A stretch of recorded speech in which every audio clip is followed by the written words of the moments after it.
Hello friends, welcome to Chittiya kitchen. இன்றைக்கி நம்ம கிச்சனில் சூப்பரான சுவையான பால்கோவா எப்படி செய்கிறதுன்னு தாங்க பார்க்க போகிறோம்.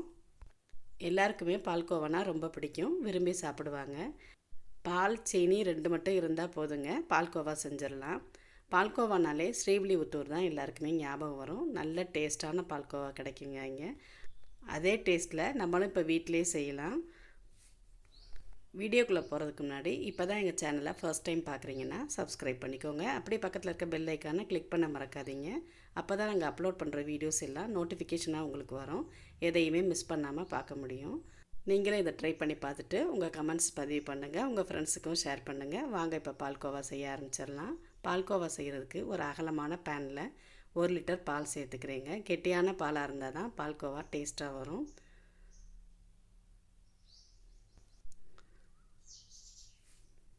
நான் இங்கே நான்ஸ்டிக் பேனில் தான் பால் சேர்த்துருக்கேன். பால் நல்லா கொதிச்சுட்டு ரொம்ப திக்காக வரணும், அப்போ தான் பால்கோவா நல்லாயிருக்கும். நான்ஸ்டிக் பேனாக இருந்தால் அடிப்பிடிக்காமல் இருக்கும், அதனால தாங்க அதில் எடுத்திருக்கேன். பால் நல்லா கொதிக்க ஆரம்பிச்சிருச்சு. இப்போ ஸ்டவ்வை மீடியம் ஃப்ளேமில் மாற்றிக்கலாங்க. பால் கொதித்ததும் அது மேலே ஏடு மாதிரி படர்ந்து வர ஆரம்பிக்கும். அதை எல்லாத்தையுமே நம்ம உள்ளே சேர்த்துடலாம், அப்போ தான் பால்கோவா நல்லாயிருக்கும். அப்பப்போ கிளறி விட்டுக்கிட்டே இருக்கணுங்க. பாதி அளவு குறைஞ்சிருச்சு. இப்போ இன்னும் திக்காக வரணும்.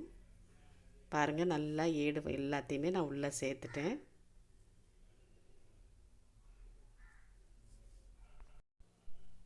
நல்லா திக்காக வர ஆரம்பிச்சிருச்சு. இந்த ஸ்டேஜில் நம்ம இதுக்கு தேவையான சீனியை சேர்த்துக்கலாங்க. இதுக்கு நிறைய சீனி தேவைப்படாது. நான் ஒரு 5 டேபிள் ஸ்பூன் அளவுக்கு சீனி எடுத்து வச்சுருக்கேன். இனிப்பு கூடுதலாக வேணும்னா கூட கொஞ்சம் சேர்த்துக்கலாங்க, இதுவே கரெக்டாக இருக்கும். சீனி சேர்த்ததும் நல்லா மிக்ஸ் பண்ணி விட்டுறலாம். கொஞ்சம் தண்ணி ஆகும், சீனி உருகிட்டு அதுவும் கெட்டியாகிற அளவு நம்ம மிக்ஸ் பண்ணி விட்டுக்கிட்டே இருக்கலாங்க.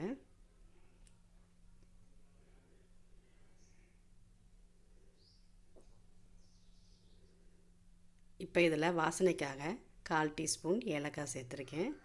ஏலக்காயோட அரிசியை மட்டும் எடுத்துகிட்டு அதை பவுட்ரு பண்ணி சேர்த்துருக்கேங்க.